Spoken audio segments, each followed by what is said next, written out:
Hi, welcome to Infusion Health, the podcast. I'm comedian Chris Patrick, a.k.a. self-proclaimed Power Man. And I'm here with my co-host and significant other, Rach. Hey, guys. Now, today we got Amy Novotny. She's calling from Utah.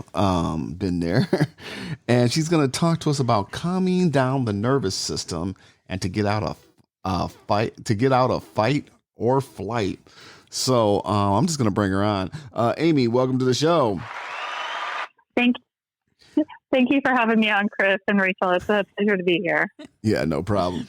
So, we're talking about calming down the nervous system. Why does our nervous system need calming down, and how do we get it so it needs to be calmed down? Yeah, so it gets ramped up all the time because we have various stressors throughout our life. We have physical ones, mental, emotional, intellectual, spiritual.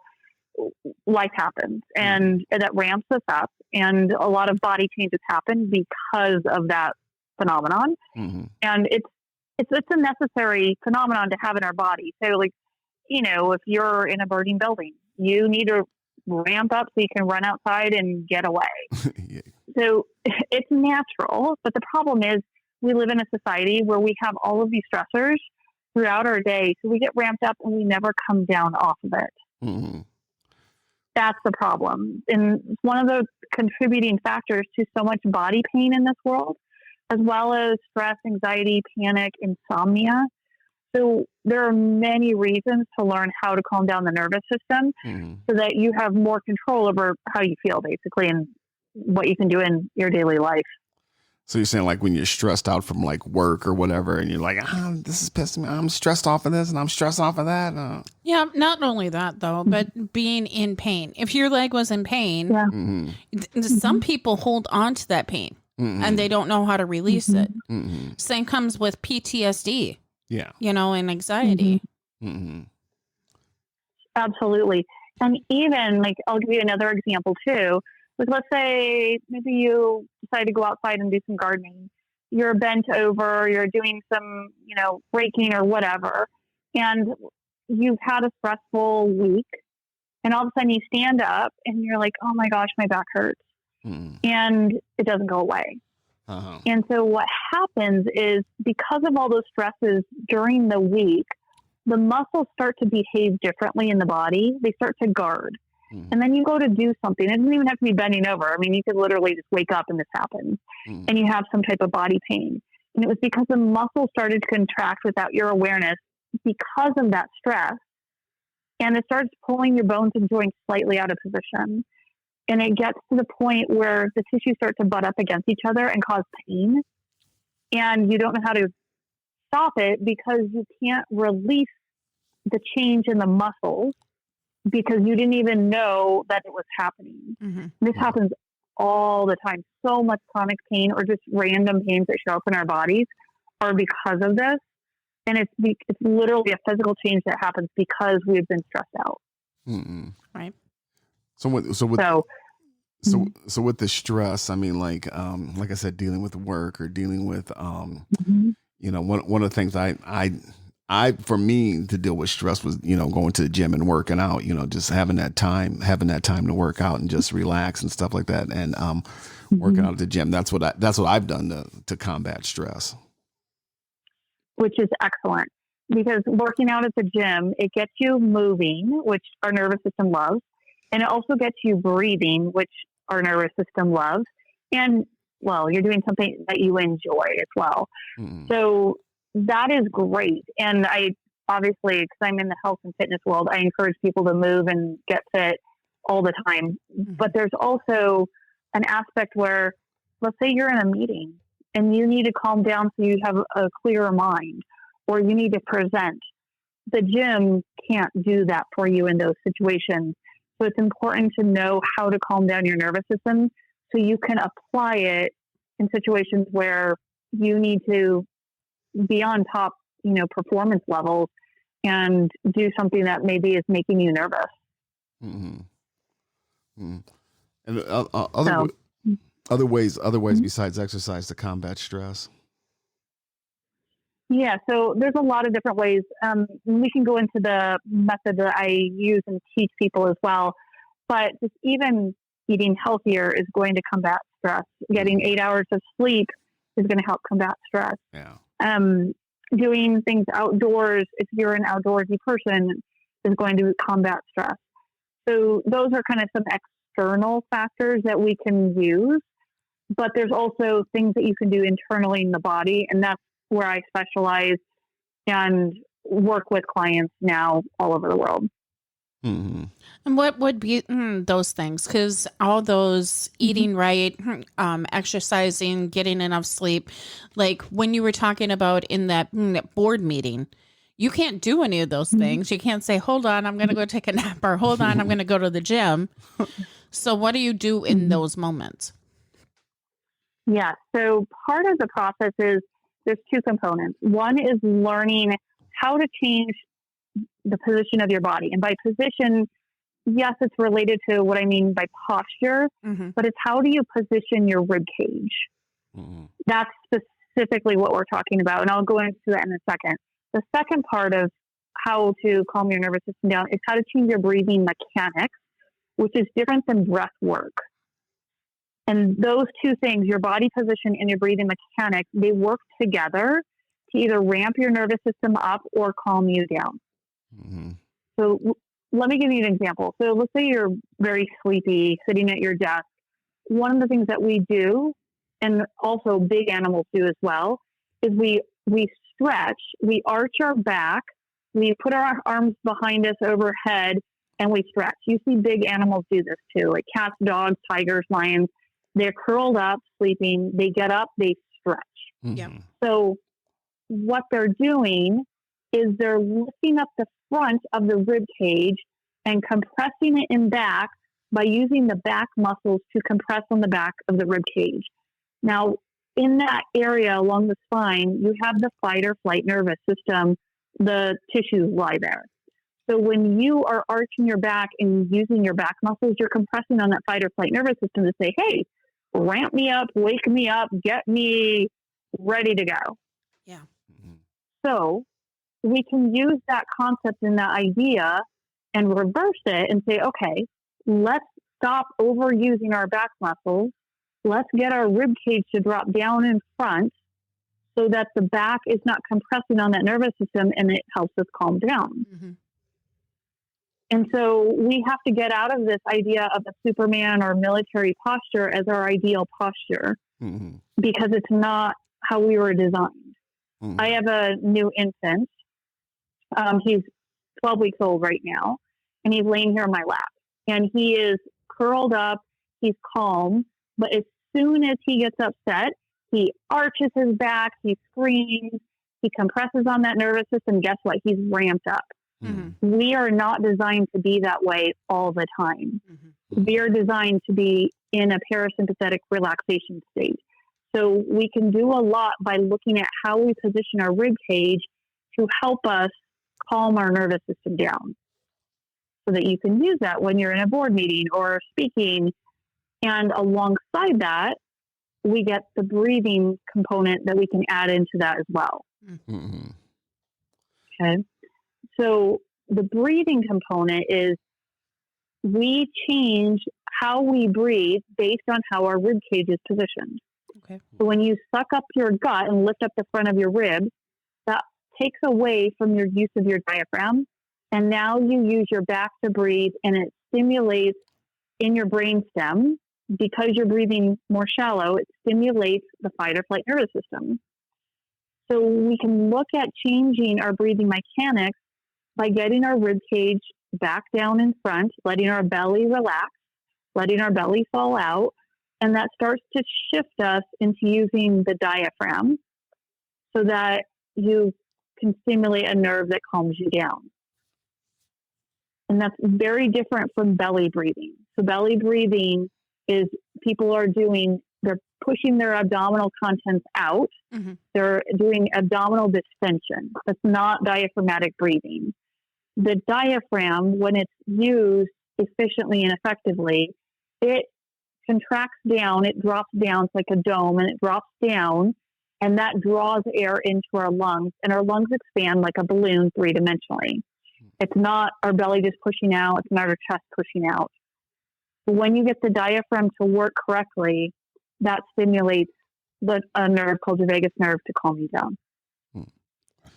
So what you're saying is position your rib cage, start breathing differently to calm yourself down when you're in a stressful situation, like say like a traffic jam.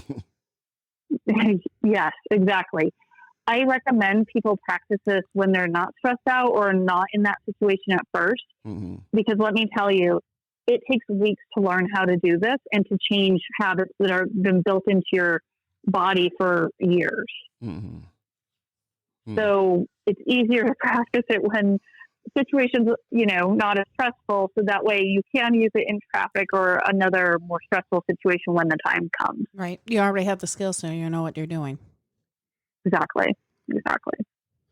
Well, I noticed it. So, well, I've noticed, when times when I've been in stressful situations, like at work or, back when I worked fast food and I got a bunch of orders coming in, I got this going in, I got this, and I'm doing like 50 things at once. Sometimes it helped me just to take a step back, not long because, I got work to do, but taking a step back for like a minute or so and just relaxing and just going, hey, you know what? I just need to just relax, just breathe and sit down for a second. Then like, okay, now I can attack this way, Absolutely. And so you instinctively knew to step back and breathe. Now, if you had known that you could change your ribcage position, and when you exhale, you let your belly come out instead of sucking in, you would have felt your body calm even more. And it's amazing to have a calm in the middle of performing at a high level, because it just seems like things start to flow and you never really get into this panic situation. And it just feels great. It really does. Well, when you have, pain, stress, anxiety, insomnia, what are one of the ways to work through insomnia? because I work so much. When I hit the bed, I'm just kind of like, I'm out. He'll be like, you're driving, and I'll look over at him. Not even 5 minutes, and he's out. He's out because he's overextended his body. Yeah. Yes. Obviously, it's good that you fell asleep. Obviously, we don't want you totally passed out because you've overworked, but many people don't have the luxury of what you can do and fall asleep at the drop of a hat. And they're on the other end of the spectrum where they can't fall asleep. And so one of the things I tell people is our bodies are responding to how we're training them. If we spend all of our waking hours with our body ramped up and with the position dictating that it's ramped up. So if you're arching your back or sucking up your gut, pulling your shoulders back, and you are telling your body that, hey, guess what? I'm in a ramped up state. If you're doing that all day long, when you close your eyeballs, when you lay down, your body doesn't know to go to sleep and to relax and to turn off. Unless a situation like Chris, where you are so overtaxed and you pass out. Right. But for most people, they can't do that because their body is still in a position of being ramped up. And if the body is ramped up, the brain is going to be ramped up. And so then just by closing your eyeballs, you can't calm down, you can't turn off. So it's really important to learn how to get the body out of that fight or flight state so it recognizes that it needs to relax and calm down. And then the brain starts to match that. So then when you go to lie down at night, you can be like, fall asleep in 5 minutes, not because you're overly exhausted, but because your body recognizes how to turn off. Now, what would that look like? Because for me, myself, I have started working on better ways without having to use a sleep mask to get myself to sleep at a decent time. And what I'm finding is when I'm looking at my phone, I'm never going to fall asleep. Some things might make me bored and I'll eventually fall asleep, but I'm like looking at the clock and I'm like, it's 11:30. I have to wake up at 5:30. What am I doing? Yeah. So in a situation like what you're describing, first, you want to get into a position that allows you to relax.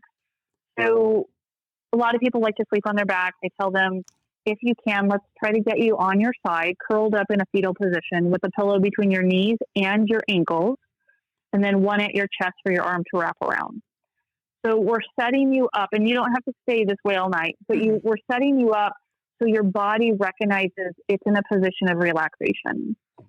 Then we start working on your breathing mechanics in that position so that you can feel your breastbone relax in and release the tension as you're exhaling. And that's a signal to your body that your body's going in a relaxation state.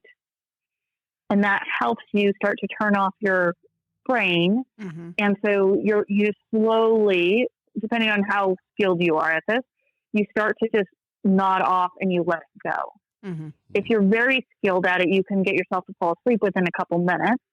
But for most people, when they're starting to learn this, it takes a little bit of time. And I mean, I just had a client the other day. She was saying, I practiced this on one side. I didn't even make it to 5 minutes, and I was so sleepy and I fell asleep. Mm-hmm. And that's awesome. We want that. Right. Now, sometimes you can do this during the daytime and you fall asleep too. And that's an indication that you're very sleep deprived, because you should be able to stay awake during the daytime and practice to help you practice at night and use it to fall asleep. Mm-hmm. Well, that's my thing too. Like sometimes, when I have like a bunch of things going on in my mind, I try to, like in meditation, when I try to meditate, my mind starts to go, oh, I'm thinking about this and I'm thinking about that. Then that's getting me to think about this. It takes me a while just to kind of zoom in on one thing and just relax and breathe and concentrate on this to, for a meditation. But sometimes I can get so far into meditation where I'll wake up and I'm like, oh man, I fell asleep. That's awesome. That's really awesome. And then you seem to really respond to turning your brain off and have control over that very easily, Chris. Not everyone has that. And one of the things, since you brought up meditation, that I just want to mention is often we're taught to meditate sitting up really rigid with our legs crossed. Mm-hmm. The problem with that is you are telling your body to be in a state of fight or flight and high alert. Mm-hmm. And then you are meditating to try to relax your brain and calm your mind. Mm-hmm. Those are very opposite activities. And I often hear people say that they can't meditate because they're too ramped up. And I tell them, let's try to make your body and mind work together. Mm-hmm. And since you are trying to calm down the mind, let's put your body in a position of calming, and let's get your breathing mechanics also with that. So everything's working together to really free up your mind. So the meditation can have the purpose that you're doing it. When you say putting your body in a thing of calming, is that like laying down, or? You can do it lying down with maybe your feet up on a chair so that your back is relaxed. I wouldn't do it lying down on the back with your legs straight, because the back typically arches that way. Mm-hmm. So you can do it where your feet are up on a chair. You can lay on your side curled up. If you want to do it seated, what I suggest is sitting with, like if you're on the ground, sit with your back against a wall, put a little pillow between your butt and the wall, and then bring your knees up towards your chest with your feet flat on the ground, and just wrap your arms around your knees. So you're more in a curled up position, and it depends on a person's body and if they can get into that position. But if you can, I would try doing that. And so because you're rounding out your back a little bit and you're letting it relax against the wall, you're not compressing on the fight or flight nervous system. And so you're giving your body permission to let go. Mm-hmm. Absolutely. Well, for me, like I said in meditation, sometimes some of the best meditation I have is when I'm just laying there. Like, I got guided meditations on like my listening device, and I just put my headphones on. I just lay there, and I just kind of like, I can really get into a sedated state, to really. Mm-hmm. But then again, I fall asleep. But I don't think that's bad for you. For me, I am if I'm listening to guided meditation, I'm like concentrating on the guy, and then my mind starts wandering, and then I'm doing this, and then I'm doing that. And then I'm like, this isn't working. I'll hang it up. Yeah. Yeah. That's very common, Rachel. Many people are like that. And a lot of it stems from the body doesn't feel safe and secure enough to let go fully because you have all these other things going on in your mind, and the body's not in a position to truly let go. Well, that's the thing too, is just sometimes trying to, especially the way my mind works, really fast, sometimes trying to zone in and trying to concentrate, and especially in the meditation, because trying to concentrate for it's like, okay, I just got to concentrate on this one thing. And if I catch my mind wandering off, I try to pull it back and go, just concentrate, just listen and concentrate. Just put yourself there. Yes. And because our executive functions like concentration, focus, attention, analysis, creativity, all of that is dependent on whether or not our body can relax. So when we're ramped up and in a fight or flight state, our focus becomes very narrow on that one thing. We lose the ability to use a lot of the other executive functions, and the focus is not the type of focus that we want to be creative and to produce. So learning to use our body position and our breathing mechanics can really help. For instance, if I'm writing an article or producing something where I really have to think through it, I'll sit on my couch and I put my feet up on like a step stool or something so my knees are bent and they're higher than my hips. That curls me up, and then I have my laptop on my lap and I can produce very well because I'm very focused in a creative way, but I'm not in a panicked way. If I sit at a computer desk and sit on the edge of the chair and arch my back, I've now put my body in a state of fight or flight. I'm not going to be as productive. And I can tell my mind's like, okay, wait, I have to do this and this and this and this. And I'm constantly on edge thinking, okay, I should be doing all these things. I can't focus on the one thing in front of me, which is to write and produce. This is not going to serve me. And so I will actually change my position to be able to produce what I need to be done. So what are some ways? What are some other ways of dealing with stress through as far as you may have a good work life, but you may not have a good home life, or you got a good home life, but your work is hectic. How do you balance the two? Right, and I think most of it, one is awareness.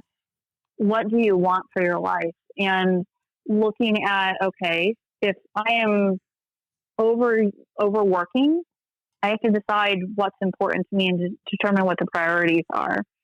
So can you change your work environment so maybe the work environment is less stressful so you can be more productive to be able to spend time at home? Obviously, finances come into that as well. And looking at ways to cut back if you think you need to work extra hours to support your lifestyle. Look at ways that you can do things for free. Going outside can be very calming to the nervous system. Getting our body moving, that reciprocal motion of walking and running is very soothing to the body.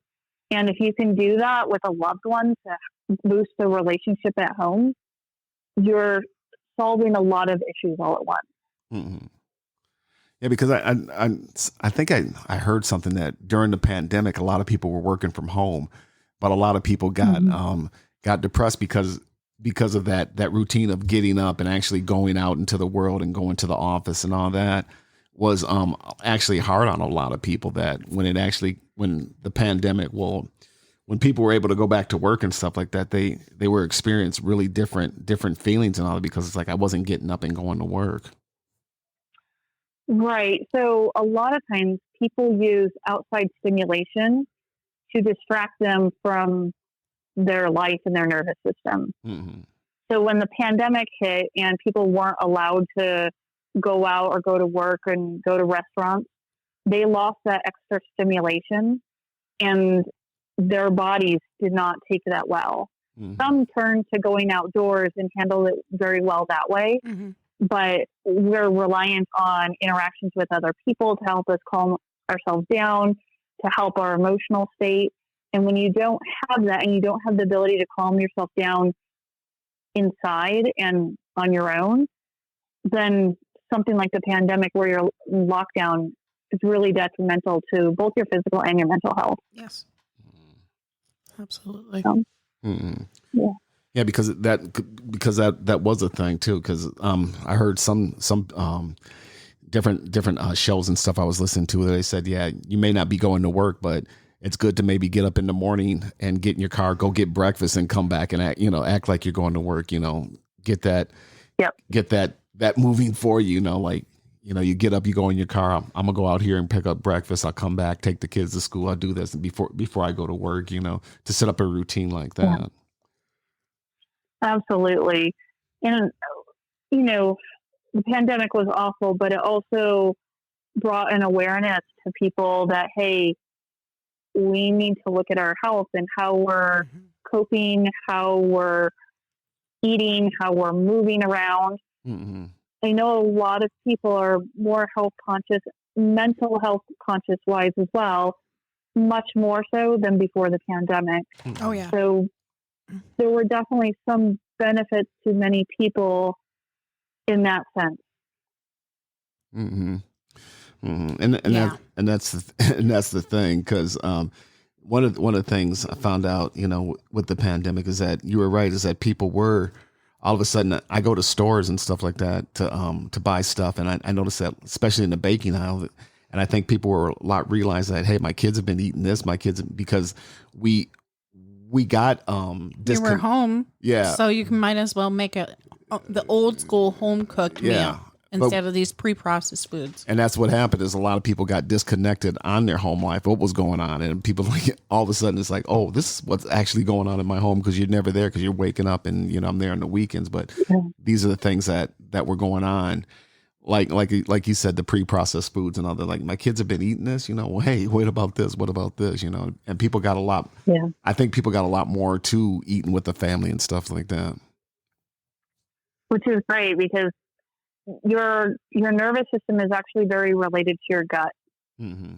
So what the nervous system I've been talking about, it's part of this autonomic nervous system that runs inside us without our awareness. Mm-hmm. So it affects our organs, it affects our digestion. And one component of this nervous system, besides the fight or flight and the relaxation part, there's the enteric nervous system, and that's your gut and digestion. Mm-hmm. So when we're eating stuff that's processed or laden in sugar and caffeine, we're ramping up our nervous system, not only by the food itself, but because of the effect of that type of food has on our nervous system. Mm-hmm. So when you eat stuff that's more natural from the ground and it's grown in conditions without chemicals, your body is going to respond, and it's no longer in attack mode just based on what you put in your body. Mm-hmm. If you're putting stuff in your body that's full of chemicals and is creating inflammation in your body's going to have to spend all the energy and time to address that. And again, that ramps you up and it wreaks havoc in your body. Mm-hmm. Exactly. Well, this has definitely been an interesting conversation. And if somebody wants to get a hold of you, got a website or something like that? Or? Yeah. So the website is paberinstitute.com. It's P as in pain, A as in awareness, B as in breathing, R as in release, institute.com. And I have plenty of information on that website, ways to get a hold of me, courses, interviews, educational information. There's a lot that people can learn just by going there and browsing around. Okay. Beautiful. And Rachel will have that in the show notes? I will have that in the show notes. Okay. And it's thanks for being on the show today, Amy. And I'm going to let Rach close us out. All right, you guys. The best thing you can do for yourself is wake up with a healthy diet. Next thing, do something energizing for yourself. Learn to breathe the proper way, even when you're stressed. It doesn't have to be the 4-7-8, 4-4-4. It's learning to breathe in a way that calms your body, even in a stressful situation. And get some sleep. I know it's hard with these devices, but there's better ways than being up at 3 o'clock in the morning. You got to be up at 5. You guys have a great one. Take it easy.